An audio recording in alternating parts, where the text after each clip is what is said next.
दोस्तों नमस्कार। दोस्तों जैसा कि आप देख पा रहे हैं, मैं एक बार फिर जो 18 फरवरी से कोटा कलेक्ट्रेट पर जो मजदूरों का धरना चल रहा है जेके फैक्ट्री के बकाया भुगतान की मांग को लेके, तो इनकी एक आध मांग जरूर पूरी हुई है। 9 महीने होने वाले हैं, लेकिन इनका जो मूल मांग है, जो मुख्य मांग है, जो वो मांग अभी तक सरकार पूरी नहीं कर पा रही है। इनकी जो फैक्ट्री की जमीन थी वो भी केडीए को इन्होंने अवाप्त करवा दी है। अ, इसके अलावा जो अराफात के ऊपर जो केस चल रहा है तो वो चल ही रहा है, जो उसने जो फैक्ट्री की जमीन खुर्द-बुर्द करने का जो मामला था। लेकिन 9 महीने इस धरने को होने वाले हैं और 28 साल या 29 साल से लगभग इनका पेमेंट बकाया है। फैक्ट्री के ऊपर जब बंद हुई थी जेके जेके सिंथेटिक्स, तो उसके ये सारे मजदूर हैं। इसके अलावा 2 या 3 साल होने को आए जब सुप्रीम कोर्ट का फैसला इनके हक में आ चुका है, लेकिन सरकार पता नहीं क्यों इनका भुगतान दबा के बैठी हुई है। आज धरने में 266वां दिन है। धरने में इनका जो केस लड़ रहे हैं वकील एडवोकेट अकरम भाई, तो वो भी आए हुए थे। तो हम अकरम भाई से जानना चाहेंगे कि मजदूरों को 9 महीने हो चुके हैं, तो इस बीच में क्या क्या कार्रवाई रही और मामला कहाँ अटक रहा है। जी अकरम भाई। सबसे पहले तो मैं आपको बताना चाहूँगा कि इनका जो आंदोलन है बहुत ही शिद्दत के साथ, ये बहुत ही ईमानदारी से इस आंदोलन को चला रहे हैं।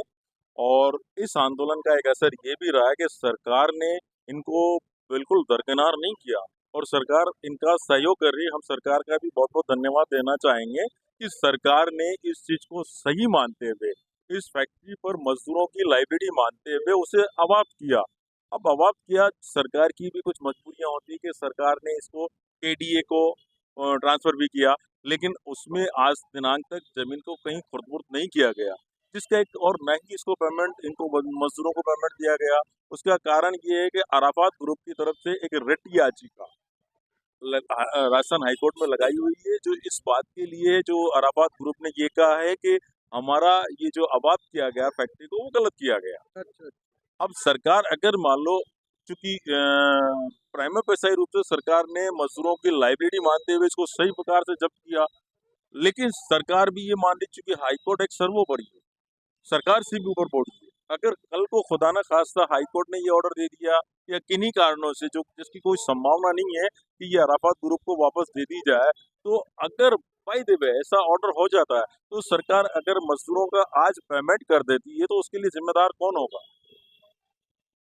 एक सबसे बड़ा जो विवाद सरकार के सामने भी है, तो सरकार भी किसी न किसी तरीके से ये चाहती है कि ये हाईकोर्ट से इसका अराफात का रेट रिजेक्ट हो जाए। रिजेक्ट होने के बाद सिर्फ इस फैक्ट्री पर जो लाइबिलिटी है, वो मजदूरों की लाइबिलिटी है, तो उसको वो डेफिनेटली पेमेंट कर देगी, ऐसा मेरा मानना है। तो लेकिन ये तो जो सुप्रीम कोर्ट का आदेश है उसके मुताबिक तो सरकार को ही करना है ये मजदूरों का पेमेंट। देखिए, सुप्रीम कोर्ट का जो ऑर्डर है, उसके मुताबिक सरकार को उन्होंने जो लाइबिलिटी डाली थी डायरेक्ट इनडायरेक्ट में अराफात ग्रुप पर डाली, और वो जो ऑर्डर है इससे 9 महीने पहले का ऑर्डर है, जब तक ये फैक्ट्री अवाप्त नहीं हुई थी।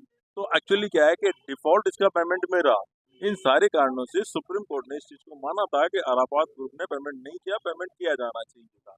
और चूंकि जो लीज डीड की जो शर्तें थी, उसमें भी यही था कि इसको पेमेंट करना था, पेमेंट नहीं किया। इसी कारण सरकार ने उस पेमेंट की लाइबिलिटी को स्वीकार करते हुए फैक्ट्री को भार सहित जब्त किया।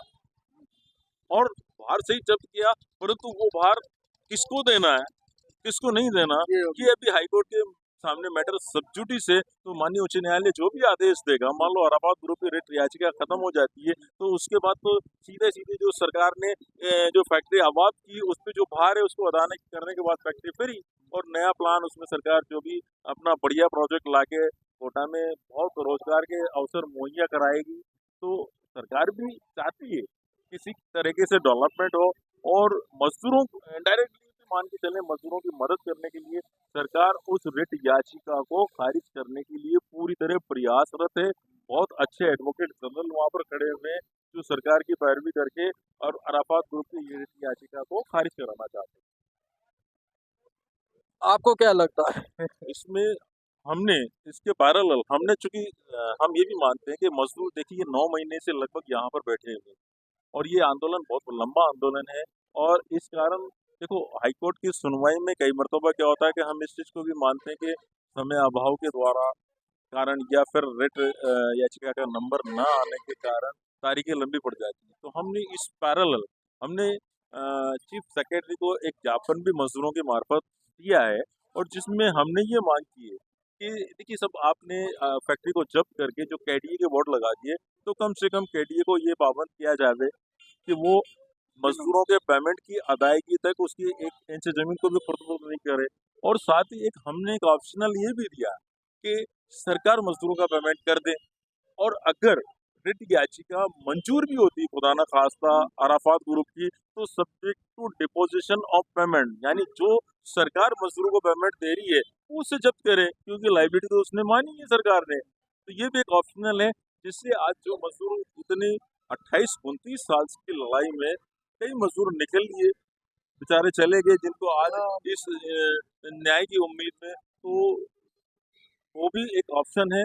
और जिसका कारण जस्टिस डिलेड जस्टिस डिनाइड वाले जो फॉर्मूला है, आज मान लो जस्टिस में लेट होने में रहा तो मजदूरों को कुछ नहीं मिल पाएगा, उनके जीते जी कोई चीज मिलेगी। तो सरकार को इस ओर ध्यान देना चाहिए और वैसे सरकार बहुत एक्टिव है, कर भी रही है प्रयास, थोड़ा सा इस ओर भी विचार करे सरकार तो मजदूरों का भला हो सके।